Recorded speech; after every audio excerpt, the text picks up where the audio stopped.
There are moments in history that serve as a final, undeniable verdict, a point of no return where a nation's folly is laid bare for the entire world to see. For Vladimir Putin's Russia, that moment is now. What we are witnessing in Ukraine is not merely a military setback. It is the single greatest military blunder of the 21st century, a self-inflicted wound so catastrophic it threatens to bleed the Russian state dry. The war machine Putin built is not just failing, it is actively devouring itself. And the evidence is piling up faster than the bodies on the front line. Something is happening on the battlefields of Ukraine, something that has turned the tide from a brutal stalemate into an industrial-scale slaughter. In the first 3 months of the year 2026, the Russian army has walked into a hellscape of its own making, and the cost is a number so staggering it defies belief: 89,000. Let that number sink in. 89,000 Russian soldiers gone, wiped from existence in just 90 days. This isn't a vague estimate. This is the confirmed figure reported by Ukrainian President Volodymyr Zelensky himself. This isn't a statistic, it is a monument to incompetence. It means Vladimir Putin has sacrificed on average 988 of his own people every single day, 41 men every hour. A man gone, a family shattered, a future erased, every 90 seconds. And for what? We'll get to that. But understand this, that relentless ticking clock of death never stopped, not even during the frozen depths of January and February, when offensives were meant to be slower, more methodical. The real horror began in March, with the launch of the so-called Spring Offensive, when the gears of the meat grinder began to turn at a terrifying new speed. This tells us one simple, bone-chilling fact: the nightmare is only just beginning. The rate of attrition is accelerating.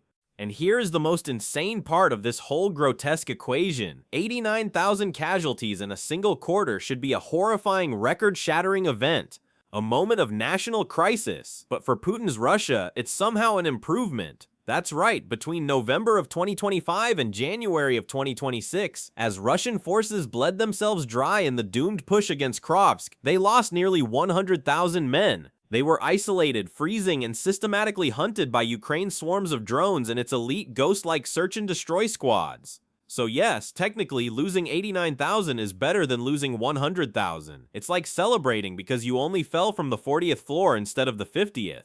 The result is exactly the same, a fatal impact with the ground. This improvement is a death rattle, and it's being compounded by an even greater crisis brewing behind the lines. A problem so fundamental it has the power to end this war for good. But before we get to that, let's talk about a word we've been using very carefully: confirmed. 89,000 confirmed casualties. This is the absolute rock-bottom best-case scenario for the Kremlin. The head of Ukraine's unmanned systems forces, Robert Brovdy, has openly stated that for 20% of all Ukrainian strikes in that period, they simply can't get a full and accurate body count. Let me be clear, this doesn't mean the strikes failed. Oh, they know they succeeded. The video feeds from the attack drones, the persistent eyes in the sky from reconnaissance drones. They provide all the proof needed. The hit was a hit, a tank column vaporized, a barracks obliterated, a trench line turned into a crater. What they can't verify is how many soldiers were inside that barracks when it collapsed, how many were killed by the shockwave, the shrapnel, the secondary explosions. They can't count the bodies buried under tons of rubble, or those torn apart in ways that defy visual confirmation. Ukraine's official count is conservative by design. It doesn't include the men bleeding out from artillery strikes miles away, or the casualties from long-range missile attacks. The real number is undoubtedly higher, perhaps tens of thousands higher. So what has Putin purchased with this mountain of Russian lives? What glorious prize has he won in exchange for this generational sacrifice? The answer is almost nothing. Dirt. Scraps of scorched earth. Let's look at the ledger. In 2025, Putin churned through an estimated 400,000 soldiers, and in return he captured a measly 1,674 square miles of Ukraine. That's an area smaller than the state of Delaware. He sacrificed the population of a city like Cleveland, Ohio, to take a piece of land that amounts to just 0.72% of Ukraine. At this rate of progress, it would take the Russian army another century to conquer the remaining 80% of the country. A full century of bloodshed just to fulfill the deluded fantasy of one man. But even that pathetic timeline is now looking wildly optimistic, because the pace is slowing, the machine is breaking down. According to the Institute for the Study of War, between October 2025 and March 2026, Russia managed to seize about 745 square miles of territory. That is a drastic slowdown from the same period a year prior, and now we can calculate the true cost. Let's do the grim arithmetic. We have the 89,000 casualties from Q1 2026 and the roughly 100,000 from the period before. If we combine them and subtract the overlap for January, we get a conservative estimate of around 159,000 casualties. But the ISW's data starts in October 2025. In that month alone, Ukraine confirmed 25,000 Russian kills. Add that to the tally. We are now looking at approximately 184,000 Russian casualties in 6 months.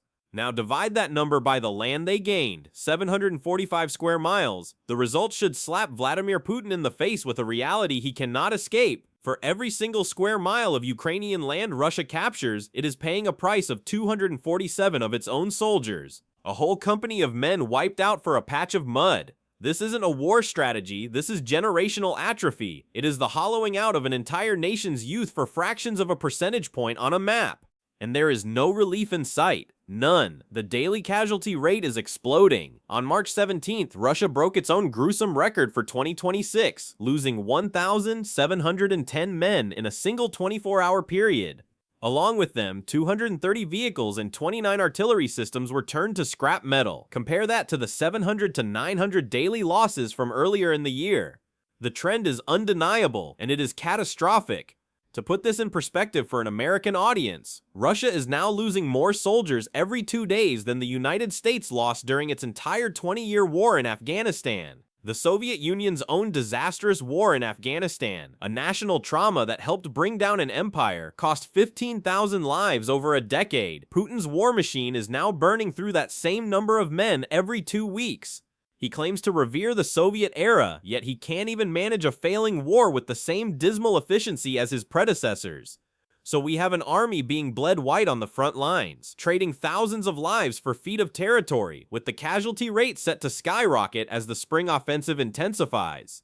But this, believe it or not, is not the war ender. The true existential threat to Putin's invasion is happening far from the front. It's a silent crisis, a mathematical certainty that is about to bring the entire war effort to a grinding, permanent halt.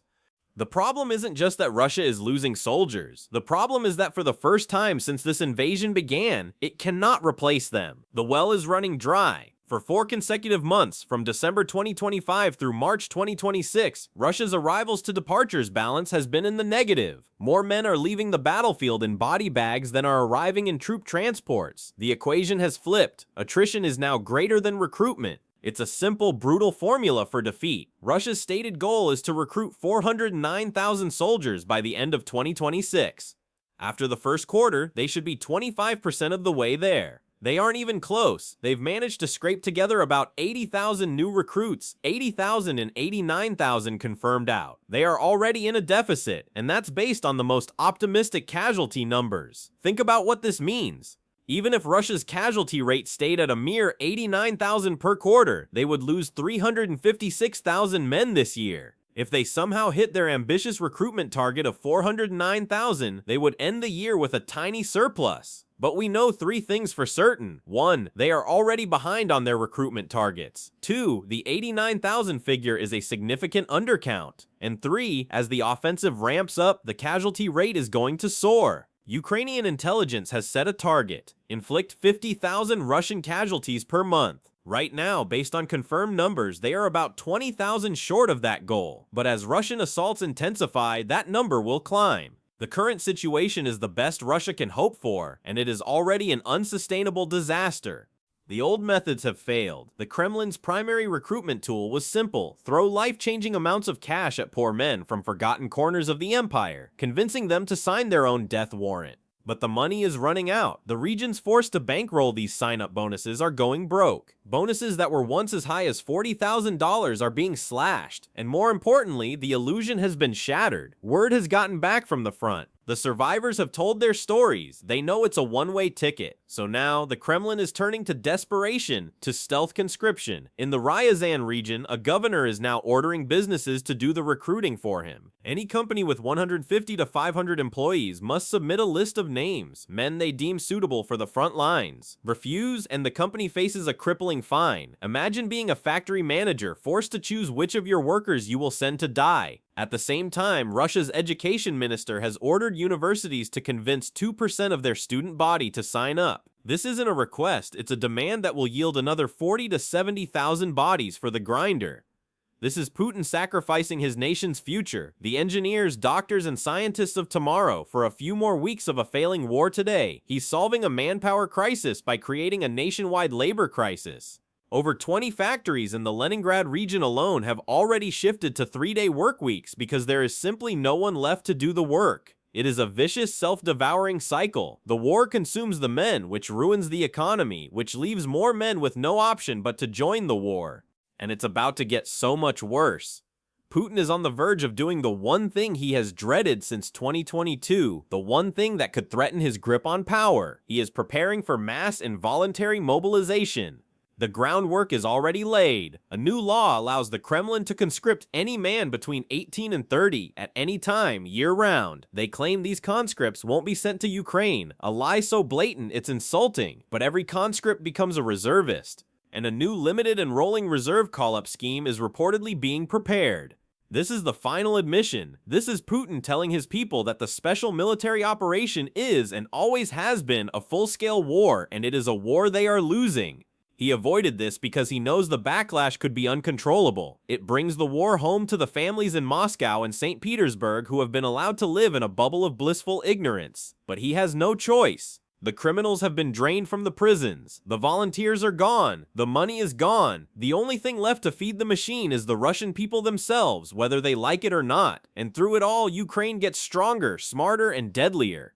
The drone-infested kill zones that have decimated Russian armor are tripling in size. By the end of last year, Ukraine was producing 4 million drones annually. They have created a relentless automated ceiling of death over the front lines that Russia has no answer for. At the same time, long-range Ukrainian strikes are systematically dismantling Russia's war economy, blowing up oil refineries, export terminals, and command centers deep inside Russian territory. They are attacking the beast from the inside and the outside, simultaneously.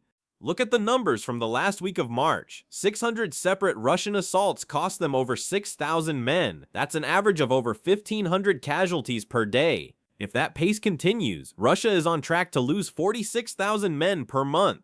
That is terrifyingly close to Ukraine's target. Putin is steaming full speed ahead toward that 50,000 per month attrition rate at the exact moment his recruitment system has utterly collapsed. This is not sustainable. This is the death spiral of an army and a nation, led by a man so blinded by imperial ambition that he cannot see the abyss he is leading his people into. 89,000 casualties in 3 months is not a statistic. It is a verdict. It is proof that the Russian war machine is broken beyond repair. Putin is leading his military into oblivion, and Ukraine is there to light the way every step of the journey. The war is not just being lost on the battlefield. It's being lost in the empty recruitment centers, in the bankrupt regional governments, and in the minds of a people who are about to be forced into a conflict their leader has already lost. The end may not come tomorrow, but the final chapter of this catastrophic failure is being written right now in the blood of Putin's own soldiers.